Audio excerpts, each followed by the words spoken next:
নমস্কার প্রিয় বিয়ার, আপনারা দেখছেন খবর তরঙ্গ। গত কিছুদিন ধরে রাহুল গান্ধী নির্বাচন কমিশনের বিরুদ্ধে একের পর এক অভিযোগ করেই যাচ্ছেন। বলছেন যে নির্বাচন কমিশন এবং বিজেপি ভোট চুরি করছে।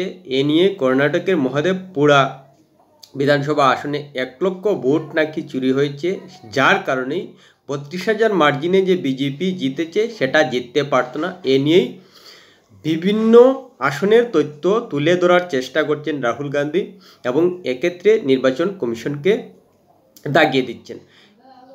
পাল্টা নির্বাচন কমিশনও রাহুল গান্ধীকে বলছেন যে আপনি হলফনামা দিয়ে সই করে অভিযোগ জমা দিন, নির্বাচন কমিশন পদক্ষেপ নেবে। সেই হিসেবেই রাহুল গান্ধীর ভূমিকা নিয়ে অনেকে প্রশংসায় বরাচ্ছেন। বিশেষ করে রাহুল গান্ধীর সমর্থক, ইন্ডিজোটের সমর্থক এবং কংগ্রেস সমর্থকরা, তারা রাহুল গান্ধীকে চোখ মুজে বিশ্বাস করছেন নির্বাচন কমিশন গাফিলতি করেছে। এবার পাল্টা রাহুল গান্ধী বলছেন যে তিনি সংসদে শপথ নিয়েছেন, তার আর কি বড় শপথের প্রয়োজন রয়েছে। এক্ষেত্রে পরিষ্কার হয়ে যাচ্ছে নির্বাচন কমিশনের সই দিয়ে হলফনামার বিষয়টি তিনি পরিষ্কার অস্বীকার করছেন, সেটা দিতে চাইছেন না। না হলে বিরোধী দলের দলনেতা হিসেবে তার নিশ্চিতভাবেই বড় ধরনের একটা পদ রয়েছে, যেটা ক্যাবিনেট মন্ত্রী পর্যায়ের। সেখানে দাঁড়িয়ে নির্বাচন কমিশনে হলফনামা দিতে তার এত মাথা ব্যথা কেন? স্বাভাবিকভাবে এই প্রশ্নটা আসছে।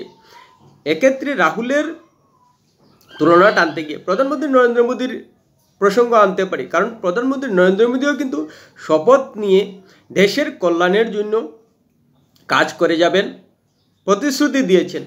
সেখানে নির্বাচন কমিশনে যদি প্রধানমন্ত্রী নরেন্দ্র মোদী হস্তক্ষেপ করেন নির্বাচন কমিশনের কাজে, তাহলে কি আপনারা মেনে নেবেন? তাহলে নির্বাচন কমিশনের ব্যাপারে যখন রাহুল গান্ধী অভিযোগ করছেন, তাহলে তার সেই সংসদের শপথে কেন তার কথা বিশ্বাস করব? তিনি হলফনামা দিয়ে নির্বাচন কমিশনে অভিযোগ জানাক, তখন যদি নির্বাচন কমিশন পদক্ষেপ না নেয়, তাহলে অবশ্যই নির্বাচন কমিশনের পক্ষপাতিত্ব নিয়ে প্রসঙ্গ তোলা যায়। যদি প্রধানমন্ত্রী নরেন্দ্র মোদী নির্বাচন কমিশনের হস্তক্ষেপ নিয়ে আমরা না মানতে পারি, তাহলে রাহুল গান্ধীর অভিযোগ নিয়ে কেন আমরা মানব? এবং এক্ষেত্রেই প্রশ্নটা এসে যাচ্ছে যে রাহুল গান্ধী নিরপেক্ষ নাকি নির্বাচন কমিশন নিরপেক্ষ?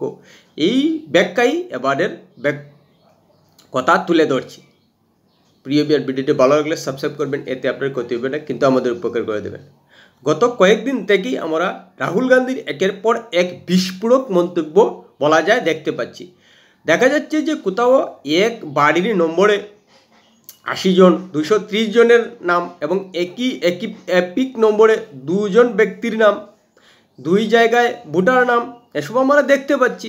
সেই সঙ্গে মহাদেবপুরা বিধানসভা আসনে 1,00,000 ভোট চুরি হয়েছে, সেই অভিযোগ একেবারে তথ্য দিয়ে রাহুল গান্ধী তুলে ধরেছেন যে কংগ্রেস পেয়েছে মহাদেবপুরা বিধানসভা আসনে 6,26,000 ভোট, বিজেপি পেয়েছে 6,58,000 ভোট, 32,000 ব্যবধানে জিতেছে। সেখানে 1,00,000 ভোট চুরি হয়েছে, সেটা ঠিকই বলেছেন রাহুল গান্ধী। 32,000 ভোটের ব্যবধানে জিতেছেন, 1,00,000 ভোট চুরি হয়েছে। প্রশ্ন হলো যে 1,00,000 ভোট যে চুরি হয়েছে সেটা তিনি কি করে জানলেন? সেই তথ্য প্রমাণ দিতে পারবেন? নাকি সেই 1,00,000 ভোট কংগ্রেসই চুরি করেছে, যার কারণেই বিজেপির 1,32,000 ভোটের ব্যবধানে জেতা সম্ভব হয়নি, 32,000 ভোটে জিতেছে। অথচ 2023 সালে কর্ণাটকে বিধানসভা নির্বাচন হয়েছে, সেখানে কর্ণাটকের সরকার কংগ্রেসের। তাহলে কি দাঁড়াচ্ছে? রাজ্য সরকারদের নিশ্চিতভাবেই রাজ্যে একটা আলাদা ক্ষমতা রয়েছে নির্বাচনের ক্ষেত্রে, এটা আমরা জানি। তাহলে রাহুল গান্ধীর কথা বিশ্বাস করব কেন? নাকি নির্বাচন কমিশনের কথা বিশ্বাস করব? 1,00,000 ভোট যে এদিক সেদিক হয়েছে, সেগুলো যে কংগ্রেসে পড়ছে না, সেই গ্যারেন্টি কি রাহুল গান্ধী দেবেন? রাহুল গান্ধী পরিষ্কার বলে দিচ্ছেন বিজেপিতে ভোট পড়েছে, সেটা তো কংগ্রেসেরও পড়তে পারে না নাকি? হয়তো কংগ্রেসেই পড়েছে এবং সেটাকে বিজেপির গাড়ে চাপিয়ে দিয়ে দেখাতে চাইছেন যে 32,000-এর জায়গায় 1,00,000 ভোট যদি চুরি না হতো তাহলে বিজেপি হেরে যেত। এটাও তো উল্টো তো হতে পারতো যে 1 লক্ষ ভোট বিজেপির দিকে পড়লে 1,32,000 ব্যবধানে বিজেপি জিততে পারতো। স্বাভাবিকভাবে প্রশ্নটা এসে যাচ্ছে, রাহুল গান্ধীর কথা আমরা কেন বিশ্বাস করব? এবার কংগ্রেসের যারা সমর্থক, রাহুল গান্ধীর যারা অনুগামী, ইন্ডিজুটের যারা সমর্থক, তাদেরকে প্রশ্ন করছি, আপনাদের হাতে নিশ্চিতভাবেই ভোটার কার্ড আছে। সেই ভোটার কার্ড কে ইস্যু করেছে? রাহুল গান্ধী নাকি নির্বাচন কমিশন? নির্বাচন কমিশন। রাহুল গান্ধী নিশ্চিতই ভোটার কার্ড ইস্যু করেননি। তাহলে কাকে বিশ্বাস করবেন ভোট দিতে গিয়ে? আপনি যখন বিধানসভায় হোক, পঞ্চায়েত নির্বাচনেই হোক আর লোকসভা নির্বাচনে ভোট যখন দিতে যান, তখন আপনি আপনার ভোটার কার্ডের প্রতি আস্থা রেখেই তো ভোটটা দিতে যান। তাহলে সেই ভোটার কার্ড কে ইস্যু করছে? নির্বাচন কমিশন। নির্বাচন কমিশন যে আপনাকে ভোটার কার্ড দিয়েছে সেটা তো সত্যি, সেটা বিশ্বাস করেন, নাকি রাহুল গান্ধী ইস্যু করেছেন? তাহলে রাহুল গান্ধী একটা দলের হয়ে কথা বলছেন, নির্বাচন কমিশন কি কোনো দলের হয়ে কথা বলছে? আপনি নির্বাচন কমিশনের ভোটার কার্ড নিয়ে পঞ্চায়েত নির্বাচন, বিধানসভা নির্বাচন, লোকসভা নির্বাচনে যাচ্ছেন ভোট দিতে। পঞ্চায়েত নির্বাচন নিরপেক্ষ অবস্থানে রয়েছে নাকি কংগ্রেসের পক্ষে রয়েছে বলে ভোটটা দিতে যান? নিশ্চিতভাবেই ভোটার কার্ড হাতে নিয়ে নির্বাচন কমিশন নিরপেক্ষ অবস্থানে রয়েছে বলেই ভোটটা দিতে যান। কিন্তু রাহুল গান্ধীর কথা যদি মনে করে ভোটটা দিতে যান, তখন কার কথা মনে করে ভোট দেবেন? নিশ্চিতভাবে কংগ্রেসের কথা ভোট দেবেন। তাহলে রাহুল গান্ধী পক্ষপাতিত্ব করছেন নাকি নির্বাচন কমিশন পক্ষপাতিত্ব করে?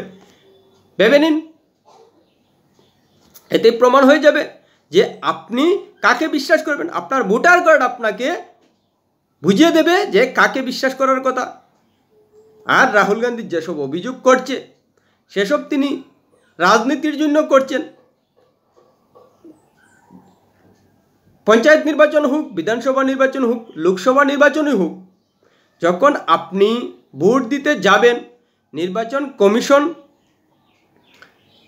নির্বাচন পরিচালনা করে।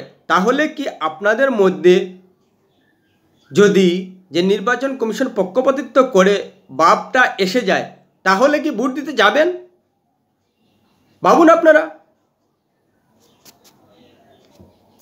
সেই সঙ্গে রাহুল গান্ধী এবং ইন্ডিজুট SIR স্পেশাল ইন্টেন্সিভ রিভিশন নিয়েও সরব হয়েছে।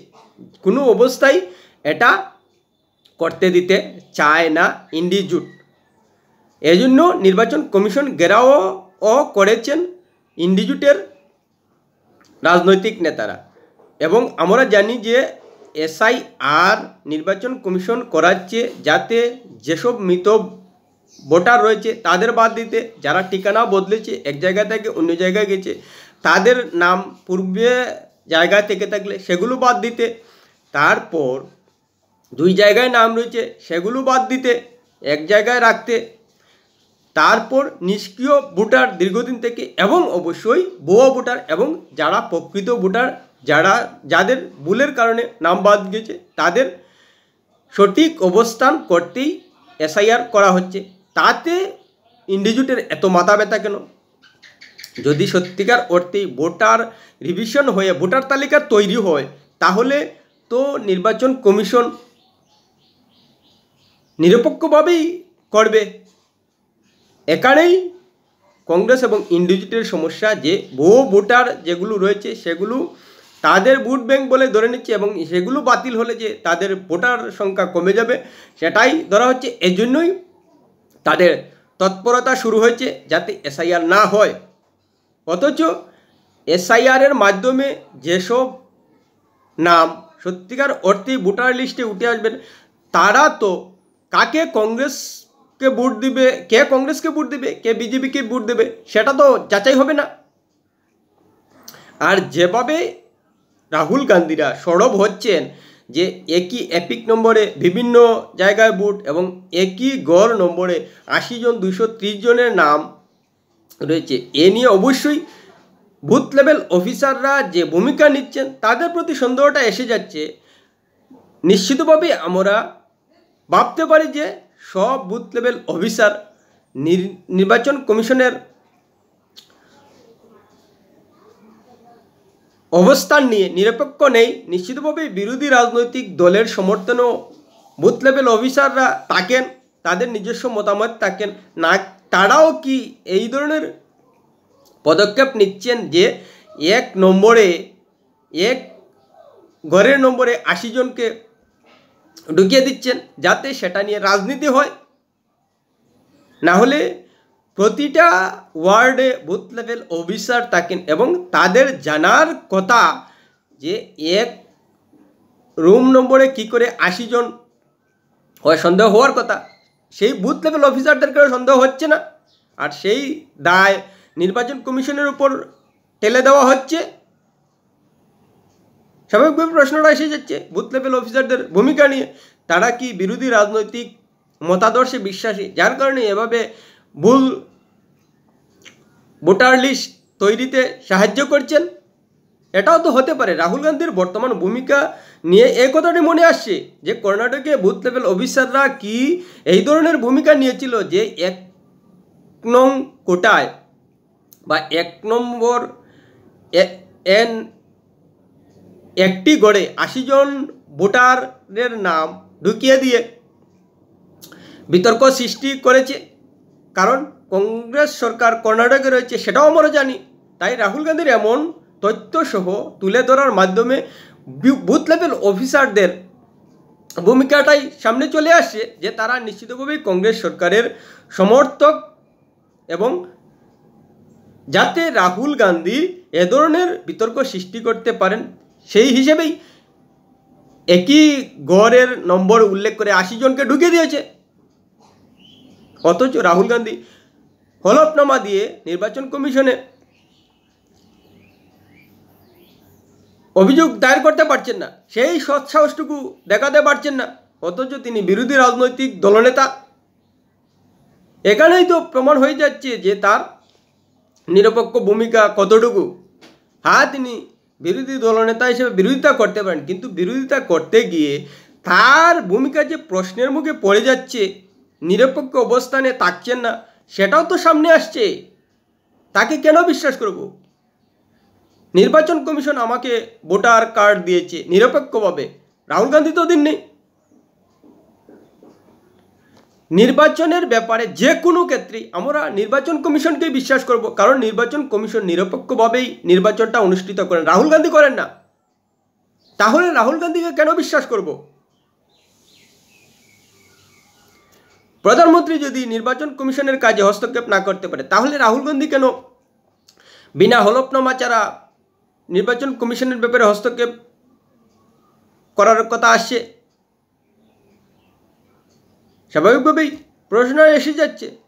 আর এখানেই বারবার রাহুল গান্ধী বিস্ফোরক হলেও হলফনামা দিয়ে সেই সৎসাহস দেখাতে পারছেন না যে নির্বাচন কমিশন অভিযোগ খতিয়ে দেখুক। প্রিয় বিআরপিটির ভালো লাগলে লাইক শেয়ার কমেন্ট করুন।